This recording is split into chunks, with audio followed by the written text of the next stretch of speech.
అయ్యో, ఏంటి నా జీవితం ఇలా అయిపోయింది. నా కల్లో కూడా ఊహించలేదే. దేవుడు కూడా నన్ను అనాథగా విడిచిపెట్టేశాడు. నాకు ఏ మేలు కూడా చేయలేదు. ఇంత సమస్యలా? నాకు ఎవరూ లేనివాడిగా నేను మిగిలిపోయాను. ఎవరూ కంటికి అందకుండా కూడా వెళ్ళిపోతాను. ఏదైనా సూసైడ్ చేసుకుంటే బాగుండనిపిస్తుంది. ఆగు రత్నం, ఆగు, చెప్పేది విను. చూడు, నేనెవరినో చూడు. అసలు నువ్వు చేస్తున్నది ఏమిటి? నన్ను కూర్చిన క్రియలు ఎంతోమందికి నువ్వు చెప్పావు కదా.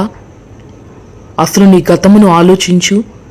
ఎంతో బాధలో ఉన్న వారిని దేవుడు విడుదలిస్తాడని నన్ను కూర్చి అనేకమైన మంచి మాటలు చెప్పి దేవుని మార్గాన్ని చూపించావు కదా. ఇప్పుడు నువ్వు చేస్తున్న పనేమిటి? యేసు, యేసు, మీరా నాతో మాట్లాడుతుండేది?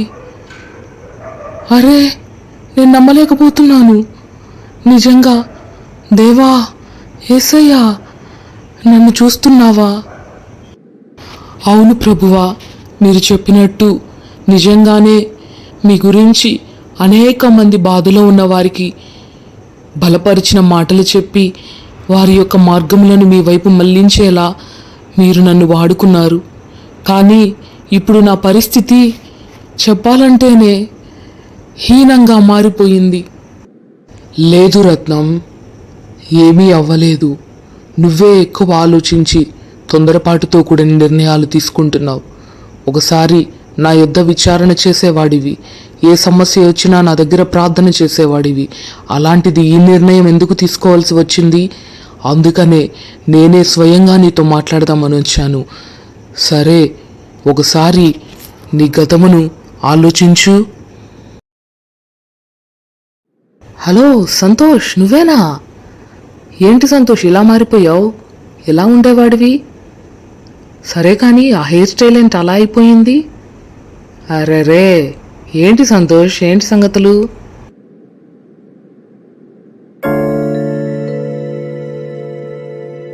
ఏం చెప్పమంటావు రత్నం? చాలా బాధల్లో మునిగిపోయాను. నా బాధను ఎవరూ కూడా తీర్చలేరు. నేను నమ్మిన నా ఫ్రెండ్ ఇద్దరం కలిసి ఒక దాంట్లో పార్ట్నర్షిప్ అయ్యి ఇద్దరం ఇన్వెస్ట్మెంట్ చేశాం. లాభం వచ్చిన తర్వాత ఏమాత్రం కూడా నాకు ఏమీ ఇవ్వకుండా తనే మొత్తము తీసేసుకొని నన్ను మోసం చేశాడు. అసలు ఇంత మోసానికి కర్త అవుతాడని ఏమాత్రం నేను ఊహించలేదు. ఇప్పుడు నా పరిస్థితి చాలా ఘోరంగా ఉంది. అన్నీ పోగొట్టుకున్న వాడిని అయిపోయాను. ఏదైనా చేసుకొని చనిపోతే బాగుండనిపిస్తుంది రత్నం. ఏం చేయమంటావు? అయ్యో సంతోష్, చనిపోవడమే పరిష్కారం అనుకుంటే చనిపోయాక ఏం చేస్తావు? ఈ భూమి మీద దేవుడు నిలబెట్టినప్పుడే కదా అన్నిటిని తట్టుకొని దేవునిలో ఉన్నప్పుడు ఆయనే ప్రతి ఒక్క అపజయం నుండి విజయాన్ని ఇస్తాడు. బైబిల్ గ్రంథంలో ఏం చెప్పబడుతుంది? శ్రమదినమున నీవు కృంగిన ఎడలా చేతకాని వాడు వగుతు అని ఉంది కదా. కాబట్టి నీవు నీ శ్రమలను బట్టి చేతకాని వాడిగా అయిపోతావు ఒకవేళ నువ్వు ఏదైనా సూసైడ్ చేసుకొని చనిపోతే.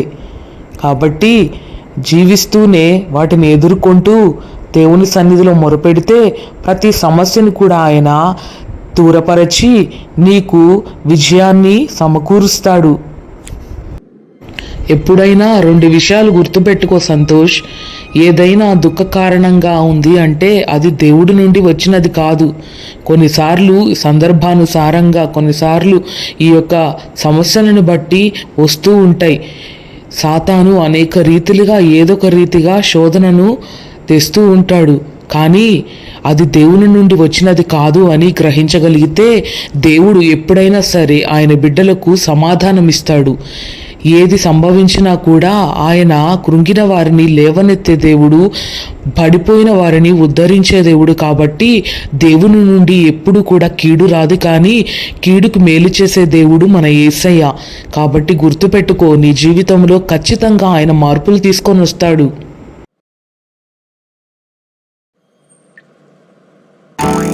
హలో హలో పెద్దాయనా. ఎవరు బాబు నువ్వు?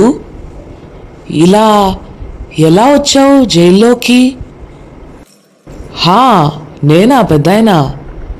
మీ ఆఫీసర్స్తో మాట్లాడి పర్మిషన్ తీసుకొని మీలాంటి వారితో మాట్లాడదామని, దేవుని మాటలు చెప్దామని జైల్లోకి వచ్చాను. ఇప్పటికే కొంతమందికి దేవుని గూర్చిన మాటలు చెప్తూ నెక్స్ట్ నీ దగ్గరికి వచ్చాను. చెప్పు, ఎందుకు, ఎలా రావాల్సి వచ్చింది జైల్లోకి?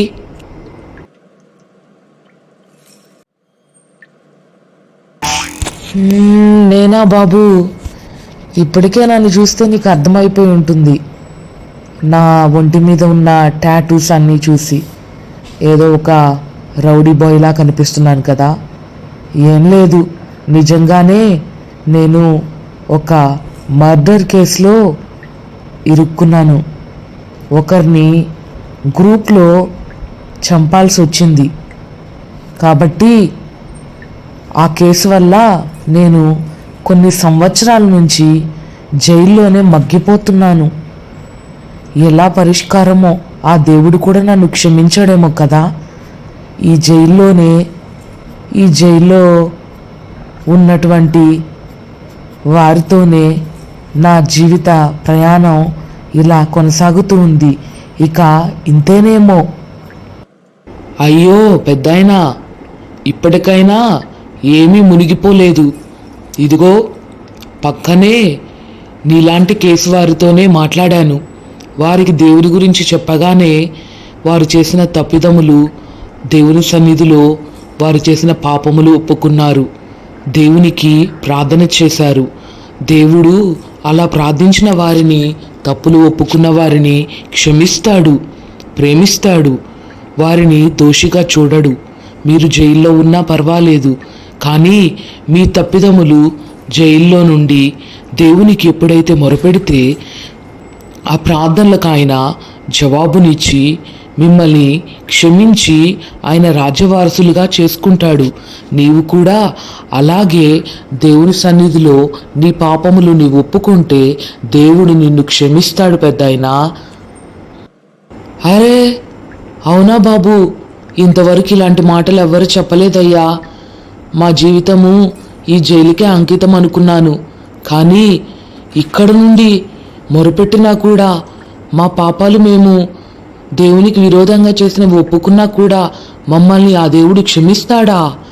అరే మనుషులు కూడా క్షమించరే, అలాంటిది ఆ దేవుడే క్షమిస్తాడంటే ఇంకా అంతకంటేనా? ఖచ్చితంగా మంచి మాటలు చెప్పావయ్యా. ఖచ్చితంగా నా జీవితాన్ని దేవునిలో సమర్పించుకొని నన్ను నేను చేసినటువంటి ప్రతి ఒక్క తప్పులు, దేవునికి విరోధంగా చేసిన పాపాలన్నీ ఒప్పుకుంటాను. ఈరోజే నన్ను క్షమించేస్తాడు కదా.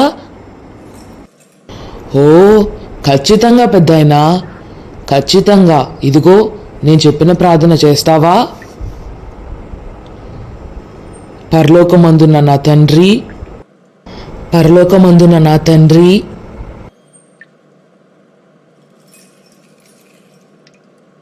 నన్ను క్షమించినందుకు నీ కొందనాలు యేసయ్యా. యేసు నామములో ప్రార్థిస్తున్నాను తండ్రి. నన్ను క్షమించినందుకు నీ కొందనాలు యేసయ్యా. యేసు నామములో ప్రార్థిస్తున్నాను తండ్రి. అబ్బా బాబు, ఇప్పుడు చాలా శాంతిగా ఉంది. ఏదో భారమంతా తొలగిపోయినట్టుగా ఉంది. నిజంగా ఆయన నన్ను క్షమించేశాడు. గొప్ప దేవుడు యేసయ్య, నీకు చాలా వందనాలు. ఓకే తాత, చాలా మంచిది. దేవుడు నిన్ను దీవించునుగాక. ఇలాగే ప్రతిరోజు దేవునికి ప్రార్థన చేసుకొని పడుకో. ఓకేనా? ఉంటాను. నా ప్రియమైన బిడ్డ రత్నం, ఇప్పుడు నీవు చేసిన మంచి క్రియలన్నీ జ్ఞాపకం వచ్చాయా? నా ప్రభువా యేసయ్యా, అన్నిటినీ చాలా బాగా జ్ఞాపకం తెప్పించావు కదయ్యా. నా ప్రభువా, నిజంగా నీవు సర్వాంతర్యామివి. నాతో ఉండి నా స్నేహితుడు సంతోష్ ఎంతో దుఃఖస్థితిలో ఉన్నప్పుడు అతన్ని బలపరిచేలా చేశావు. జైలుకు వెళ్ళి అనేక మందికి నీ సువార్తను వినిపింపచేశావు. వారు పాపక్షమాపణ పొంది నీవే నిజమైన రక్షకుడిగా అంగీకరించారు. నా ద్వారా ఇన్ని క్రియలు చేపించి నేను వాటన్నిటిని మర్చిపోయిన స్థితిలోకి వచ్చి ఏదైనా చేసుకొని చనిపోతే బాగుండు అన్న సమయములో నన్ను నువ్వు జ్ఞాపకం చేసుకొని నా దగ్గరికి వచ్చి నన్ను ఇంతలా బలపరిచిన దేవా, నిజంగా ఏమిచ్చినా నీ రుణాన్ని నేను తీర్చుకోలేనయ్యా. అయినా ఇన్ని మేలులు నా ద్వారా చేయిస్తే నేను వాటన్నిటిని మర్చిపోయి ఏదో ఈ కుటుంబ సమస్యలను బట్టి, అప్పుల సమస్యలను బట్టి, కుటుంబంలో ఉన్నటువంటి అనేకమైన వ్యతిరేక పరిస్థితులను బట్టి నేను చనిపోదామనుకుంటే నువ్వు నన్ను ఇంతలా ప్రేమించి నా దగ్గరికి వచ్చి నన్ను బలపరుస్తావని నేను అసలు ఊహించలేదు. నిజంగా నేను ప్రేమించడం కాదయ్యా, నీవే నన్ను ఎంతగానో అపరిమితమైన ప్రేమతో ప్రేమిస్తున్నావు. ఇప్పుడు నాకు చాలా అర్థమవుతుంది నీ ప్రేమ. ప్రభువా, నిజంగా కీర్తనల గ్రంథం 50వ కీర్తన 7వ వచనములో చెప్పబడినట్టుగా, నా జనులారా నేను మాట్లాడబోచున్నాను, ఆలకించుడి. ఇజ్రాయేలు ఆలకింపుము, నేను దేవుడను, నీ దేవుడను, నేను నీ మీద సాక్ష్యము పలికెదను అన్న విధంగా నిజంగా నా ద్వారా మీరు చేయించిన మేళ్లను బట్టి నా మీద మీరు సాక్ష్యం పలుకుతుంటే నా జీవితము ఎంత ధన్యమైందో అని చాలా ఆనందంగా భావిస్తున్నాను నా ప్రభువా. అవును రత్నం, కరెక్ట్గా బైబిల్ గ్రంథం నుండి మంచిగా చెప్పావు. చూడు, అదే బైబిల్ గ్రంథంలో సౌలును మనం చూస్తే ఎంతగానో నా బిడ్డలను హింసించిన వాడుగా చూస్తున్నాం. అదే సౌలు పౌలుగా మార్చబడిన తర్వాత నా నిమిత్తమై ఎంతగానో నిందించబడ్డాడు, హింసించబడ్డాడు, మరణకరమైన మార్గముల గుండా వెళ్ళగలిగాడు. అనేక మంది ద్వారా వ్యతిరేకతలు ఎదుర్కొన్నాడు, కొట్టించుకున్నాడు, గాయాల పాలయ్యాడు. అయినా ఆ శ్రమల గుండానే నన్ను గూర్చి సాక్ష్యమిస్తూ నిలబడగలిగాడు. కాబట్టి ఎన్ని శ్రమలొచ్చినా కూడా వాటి గుండా విడిపించువాడను నేనే రత్నం. నా దేవా, ప్రభువా, నువ్వు చెప్పిన మాటలకు నేను లోబడుతున్నానయ్యా. నా జీవితకాలమంతా ఒకవేళ నా జీవితంలో ఆలస్యముగా ఎన్ని కార్యములు జరిగినా ఆలస్యంలో ఆశీర్వదించే దేవుడవు నీవేనని పౌలు భక్తుని వలె ఎన్ని శోధనలు వచ్చినా నీలో నేను సాక్షిగా నిలబడతానయ్యా. కీర్తనల గ్రంథం 5వ అధ్యాయం 12వ వచనంలో చెప్పబడినట్టుగా, యెహోవా, నీతిమంతులను ఆశీర్వదించువాడవు నీవే, కేడముతో కప్పినట్లు నీవు వారిని దయతో కప్పెదవు. కావున నీ నామమును ప్రేమించువారు నిన్ను గూర్చి ఉల్లసింతురు. నిజంగా నీవే నన్ను కేడముతో కప్పినట్లు నా ప్రతి పరిస్థితిని చూసి నాకు ఆదరణ కలిగించావయ్యా, నాకు ఉల్లాసాన్ని ఇచ్చావయ్యా. నీకు నా కృతజ్ఞతలు యేసయ్యా. నా బిడ్డ రత్నం, ఇలాగే నీ నీతి జీవితాన్ని కాపాడుకో, ఇలాగే దేవునిలో ముందుకు కొనసాగు. నా సాక్షిగా అనేకుల ఎదుట నిలబెట్టి నేనింకా నిన్ను గొప్ప చేసి వాడుకోబోతున్నాను. కాబట్టి ఏ స్థితిలో కృంగిపోకుండా నీవే అనేకులకు మాదిరిగా నేను నిన్ను చూపించబోతున్నాను. విశ్వాసం ఉంచు, దేవుని ఎడల నమ్మకముగా ఉండు. నీ జీవితాన్ని గొప్ప స్థితిలో నిలబెట్టువాడను నేనే.